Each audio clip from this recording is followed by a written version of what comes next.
बंद करो, हक हमारा छीनना बंद करो। ये आखिरी लड़ाई है, इसे लड़के ही हम जीत सकते हैं। आवाज दो, किसी के कंधे का सहारा लेकर हम जीत नहीं सकते।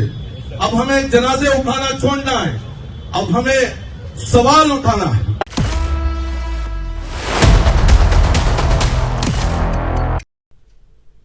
वक्फ अमेंडमेंट के खिलाफ एसडीपीआई ने जबरदस्त एहतजाज दर्ज किया है। एसडीपीआई को मुख्तलिफ तंजीमों का साथ भी हासिल हो रहा है। एसडीपीआई का कहना है कि अब तमाम मुसलमानों को सड़क पर आने की जरूरत है। जब सदन में नाइंसाफी होगी तो सड़क से ही इंसाफ मिल सकता है। कुछ पार्टियां खुसूसी कांग्रेस सड़क पर आने से क्यों डर रही है? क्यों राहुल गांधी बिल पास होते वक्त सदन में मौजूद नहीं थे?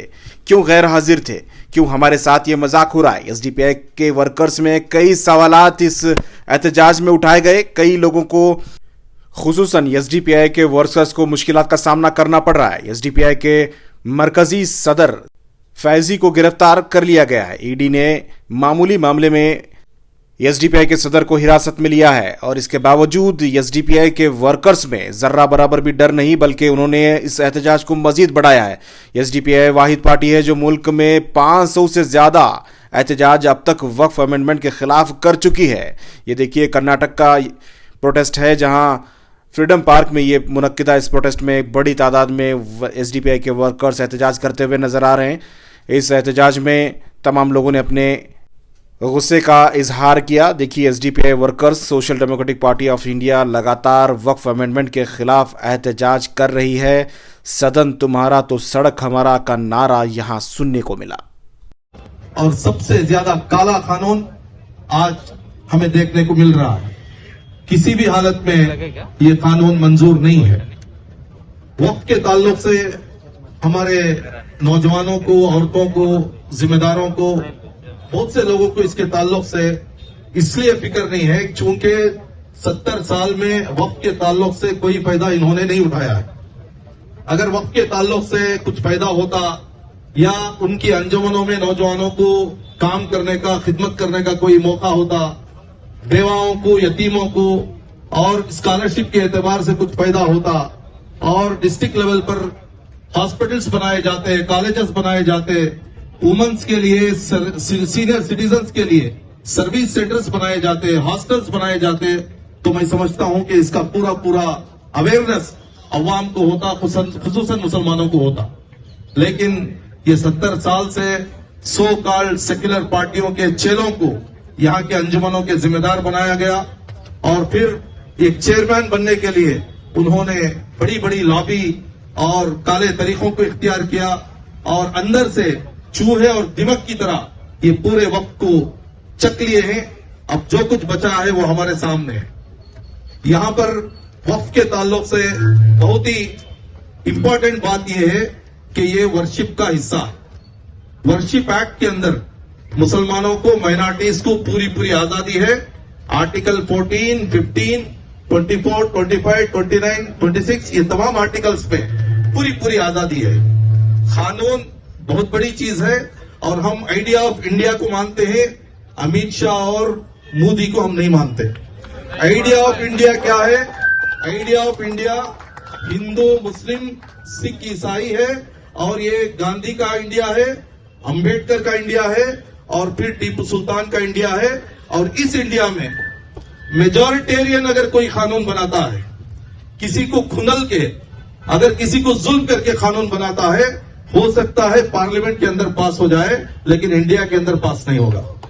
इंडिया के अंदर अगर कोई कानून पास होना है तो खुशी के साथ, हमदर्दी के साथ, तमाम को कॉन्फिडेंस में लेके अगर कोई कानून बनाएंगे तो पास होगा। बहुत से कानून बनाए हैं कानून तोड़ने के लिए, ये भी ऐसा ही हो जाएगा, ये कानून टूट जाएगा। बेहतर है, ये कानून टूटने से बेहतर है कि इसको वापस ले लिया जाए। लेकिन अमित शाह कहते हैं कि किसी हालत में वो कानून लाएंगे, तो आपकी गुंडागर्दी है, आप तो बड़े गुंडे हैं, आप तो इसको ऐसे ही कहेंगे। अगर आप हल्की आवाज में कहेंगे तो आपको हम गुंडा नहीं कह सकते। लेकिन यहां पर सवाल यह है, 20 करोड़ मुसलमानों की आवाज को कैसे दबा सकते हैं? 20 करोड़ मुसलमानों को नाखुश करके, बेजार करके ये इंडिया शाइनिंग का नारा कैसे दे सकते हैं? ये पूरे हिंदुस्तान का आजादी के बाद से अब तक का काला दिन है। बहुत तकलीफ हुई है। अभी भी जो घर में औरतें हैं, नौजवान हैं और फिर हमारे जो जिम्मेदार हजरात हैं, उनको अभी भी इसका तकलीफ क्या है, आइंदा हालात क्या आने वाले हैं, इसके बारे में एहसास नहीं है। जो भी हमारे मसाजिद में 2 रकत के इमाम साहब हैं, उनसे मैं रिक्वेस्ट करता हूं, 2 रकत से बाहर भी आइए। अपने मोहल्ले में कितने बेवा हैं, कितने गरीब हैं, कितने अनपढ़ हैं, कितने जेलों में हैं, कितने लोग बीमार हैं, कितने लोग जख्मी हैं, कितने लोग कर्जदार हैं, उसका हिसाब किताब कीजिए और फिर आके जुमा में खुतबा देकर अवाम से उससे कैसे रिसोर्सेस को इकट्ठा कर सकते हैं वो कीजिए। हम सिर्फ रस्मी कार्रवाई करेंगे तो फिर मुल्क बर्बाद हो जाएगा। ये मुल्क को बनाना जरूरी है। हमने ताजमहल बनाया, हमने कुतुब मीनार बनाया, हमने बड़े बड़े इमारतें बना ली, लेकिन हमने समाज को नहीं बनाया, हमने उम्मत को नहीं बनाया, उम्मत को खड़े नहीं किए। उम्मत इतना मायूस है, मासूम है, उसे मालूम भी नहीं है। जब काला पट्टा सीधे हाथ पे बनने के लिए all India Muslim personal law board का डायरेक्शन आया, वो डायरेक्शंस को पालन करने के लिए बहुत से लोग सीधे हाथ पर काला पट्टा बांधे। मैं उन तमाम को मुबारकबाद देता हूं और all India Muslim personal law board के डायरेक्शंस को सर आंखों पर रखता हूं। लेकिन एक मीडिया पर्सन एक आदमी से, एक नौजवान से पूछ रहा था कि वो काला पट्टा क्यों बांधे हैं, लेकिन हमारा नौजवान बोल नहीं रहा था।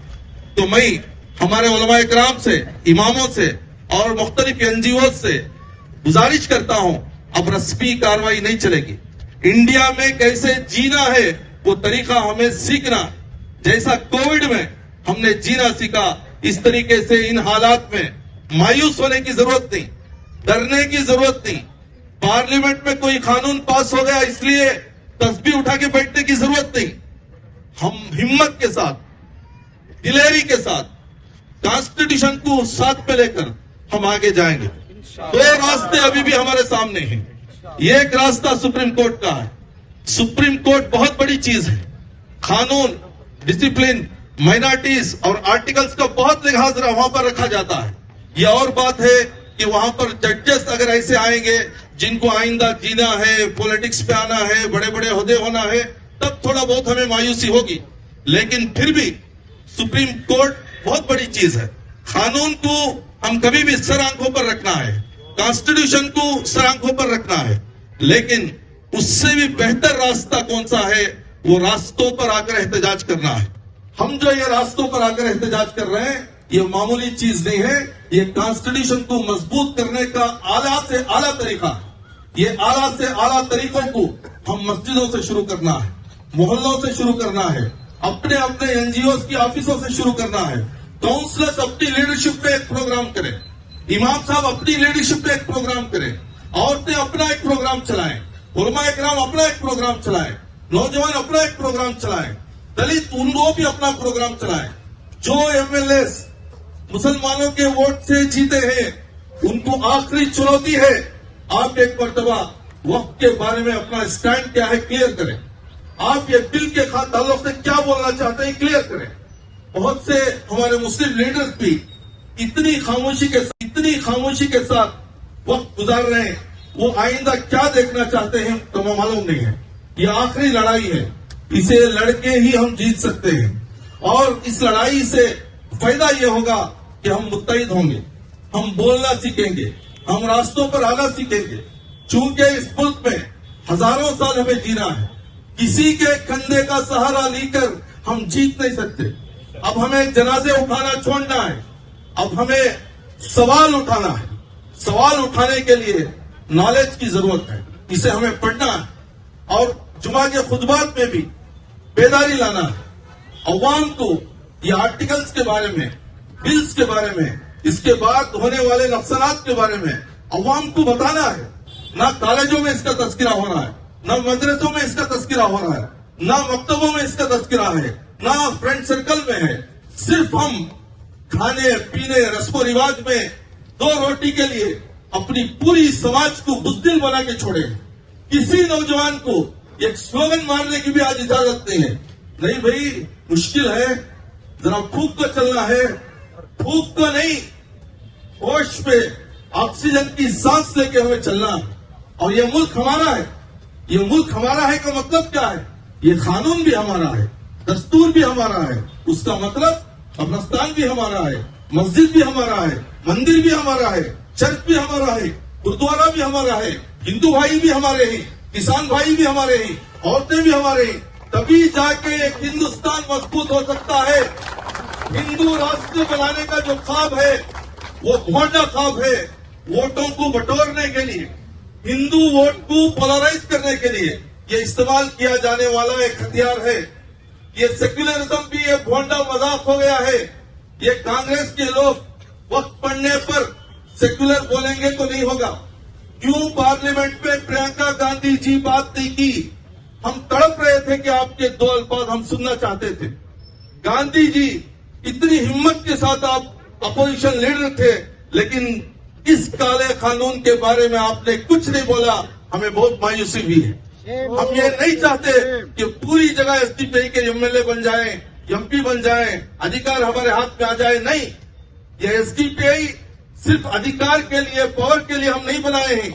हम कैडर्स को इसलिए बना रहे हैं कि आइंदा आने वाले ये काले कानून, उसके खिलाफ हमें आवाज बनाने के लिए, हमें बात करने के लिए मीडिया पैनलिस्ट की जरूरत है, स्लोगन्स की जरूरत है, और फिर मेमोरेंडम की जरूरत है, और इसी तरीके से हमें एहतजाजात की जरूरत है। आपको मालूम होना चाहिए कि आइंदा दिनों में ये एहतजाजात बहुत आगे जाएंगे। एहतजाजात आगे जाने का मतलब क्या है? हमारे छोटे दूध पीते बच्चों को भी हमें कान में यह बताना है कि इस वर्षों की 200 साला, 400 साला, 500 साला कब्रिस्तान, ईदगाह, मजार, मस्जिद, मदरसे आज सवाल के कटरे में हैं। जब हमारे औलिया अल्लाह के मजारों पर बुलडोजर चलेगी, उस वक्त में हम हिंदुस्तान में जीकर क्या करेंगे? ಸೆಕ್ಯುಲರಿಸಂ ಹೆಸರಿನಲ್ಲಿ ಮತ ಪಡೆದಂತಹ ಚಂದ್ರಬಾಬು ನಾಯ್ಡು, ನಿತೀಶ್ ಕುಮಾರ್, ಜಯಂತ್ ಚೌಧರಿ, ಚಿರಾಗ್ ಪಾಸ್ವಾನ್, ದೇವೇಗೌಡರು, ಕುಮಾರಸ್ವಾಮಿ ಇಂಥವರೆಲ್ಲ 20 ಕೋಟಿ ಮುಸಲ್ಮಾನರ ಹಿತಾಸಕ್ತಿಗಳ ವಿರುದ್ಧವಾಗಿ ಈ ಬಿಲ್ಲಿಗೆ ಮತ ಹಾಕುವುದರ ಮೂಲಕ ಈ ಸಮುದಾಯಗಳಿಗೆ ದ್ರೋಹ ಬಗ್ದಿದ್ದಾರೆ. ಮಾನ್ಯ ದೇವೇಗೌಡ್ರೆ, ಮಾನ್ಯ ಕುಮಾರಸ್ವಾಮಿ ಅವರೇ, ನಿತೀಶ್ ಕುಮಾರ್ ಅವರೇ, ಚಂದ್ರಬಾಬು ನಾಯ್ಡು ಅವರೇ, ಇತಿಹಾಸ ನಿಮ್ಮನ್ನ ಕ್ಷಮಿಸಲ್ಲ ಅನ್ನೋದನ್ನ ನೆನಪಿರಲಿ. मैं आज का आपका माध्यम से बिहार का अफवान को बोलना चाहता हूं। ये नीतीश कुमार गद्दार मुसलमानों का वोट लेकर हुकूमत में आकर इतना रिक्वेस्ट करे, पूरे मुस्लिम लीडर्स जाके रिक्वेस्ट करे, all India Muslim personal law board आके रिक्वेस्ट किया, social democratic party of India का लीडर्स जाके रिक्वेस्ट करे, उसका बावजूद भी ये लोग बीजेपी के साथ मिलकर ये बिल को सपोर्ट किए। आने वाले जो बिहार का जो इलेक्शन आने वाला है, इस पॉलिटिकल पार्टियों को सबक सिखाने का वक्त आ गया। ಇವತ್ತು ಹಲವು ಮಾಧ್ಯಮಗಳು ಇಲ್ಲಿ ಸುಳ್ಳು ಪ್ರಚಾರಗಳನ್ನು ಮಾಡಿಕೊಂಡು ಹಲವು ಸುಳ್ಳುಗಳನ್ನ ಇವತ್ತು ಹೇಳಲಾಗ್ತಾ ಇದೆ. ಕಿರಣ್ ರಿಜಿಜು ಈ ವಕ್ಫ್ ಬಿಲ್ ಅನ್ನ ಪ್ರೆಸೆಂಟ್ ಮಾಡುವ ಮೊದಲ ಲೋಕಸಭೆಯಲ್ಲಿ ಈ ನಾಡಿನ ಜನತೆಯ ಮುಂದೆ ಒಂದು ಸುಳ್ಳನ್ನು ಹೇಳಿದ್ರು. ಏನು ಅಂತ ಹೇಳಿದ್ರೆ, ತಮಿಳುನಾಡಿನಲ್ಲಿ ಒಂದು ಹಳ್ಳಿಯೇ ಅದು ವಕ್ಫ್ ಜಮೀನ್ ಆಗಿದೆ ಅಂತೇಳಿ, ತಿರುಚಿಯ ಪಕ್ಕದ ಒಂದು ಜಮೀನೇ, ಇಡೀ ಒಂದು ಹಳ್ಳಿಯೇ 1500-2000 ಎಕರೆ ಒಂದು ಹಳ್ಳಿ, ಒಂದು ಗ್ರಾಮ ವಕ್ಫ್ ಜಮೀನ್ ಆಗಿದೆ, ಅಲ್ಲಿ ವಾಸ ಮಾಡ್ತಾ ಇದ್ದಾರೆ ಅನ್ನುವಂತಹ ಸುಳ್ಳನ್ನ ಹೇಳಿದ್ರು. ಜೆಪಿಸಿ ತಮಿಳುನಾಡಿಗೆ ಹೋದಂತ ಸಂದರ್ಭದಲ್ಲಿ ಜೆಪಿಸಿಯ ಮುಂದೆ ಅಲ್ಲಿನ ರೆವಿನ್ಯೂ ಸೆಕ್ರೆಟರಿ, ಅಲ್ಲಿನ ಜಿಲ್ಲಾಧಿಕಾರಿ, ಅಲ್ಲಿನ ವಕ್ಫ್ ಅಧಿಕಾರಿ ಎಲ್ಲ ಅಧಿಕಾರಿಗಳು ಹೇಳಿದ್ರು ಇದು ಸುಳ್ಳು ಅಂತ ಒಂದು ಘಟನೆ ಇಲ್ಲ ಅಂತ ಹೇಳಿ. ಇವತ್ತು ಮಾಧ್ಯಮಗಳು ಸುಳ್ಳನ್ನ ಪ್ರಚಾರ ಮಾಡ್ತಾ ಇದೆ. ಎಲ್ಲೆಂದರಲ್ಲಿ ಸಿಕ್ಕಿದ ಭೂಮಿಯನ್ನೆಲ್ಲ ವಕ್ಫ್ ಅಂತ ಹೇಳ್ತಾ ಇದ್ದಾರೆ ಅಂತ ಹೇಳಿ. ವಕ್ಫ್ ಅನ್ನುವಂಥದ್ದು ಹಾಗಲ್ಲ. ವಕ್ಫ್ ಅನ್ನುವಂಥದ್ದು ಅದು ಈ ಸಮುದಾಯದ ಬಲಾಢ್ಯರು, ಹಿರಿಯರು, ದಾನಿಗಳು ಅಲ್ಲಾಹನ ಹೆಸರಿನಲ್ಲಿ ದಾನ ಕೊಟ್ಟದ್ದು. ಇಲ್ಲಿ ಸರ್ಕಾರದ ಜಮೀನಿಲ್ಲ. ಸರ್ಕಾರದ ಜಮೀನು, ಕೆಲವು ಸ್ಮಶಾನ ಜಮೀನು ಸರ್ಕಾರ ಗ್ರಾಂಟ್ ಮಾಡಿರೋದಿರ್ಬೋದು. ಅದು ಬಿಟ್ರೆ ಇದು ಸರ್ಕಾರದ ಜಮೀನಲ್ಲ. ಇವತ್ತು ಇವರು ನಿನ್ನೆ ಪಾರ್ಲಿಮೆಂಟ್ ನಲ್ಲಿ ದೊಡ್ಡ ದೊಡ್ಡ ಭಾಷಣ ಮಾಡಿದ್ರು. ಅಮಿತ್ ಶಾ ಸೇರಿ ಬೇರೆ ಎಲ್ಲರೂ ಕೂಡ ಏನು ಅಂತ ಹೇಳಿದ್ರೆ, ಇದು ಮುಸ್ಲಿಮರ ಪರ, ಇದು ಬಡ ಮುಸ್ಲಿಮರ ಪರ ಅಂತ ಹೇಳಿ ಮೊಸಳೆ ಕಣ್ಣೀರನ್ನ ಸುರಿಸಿದ್ರು.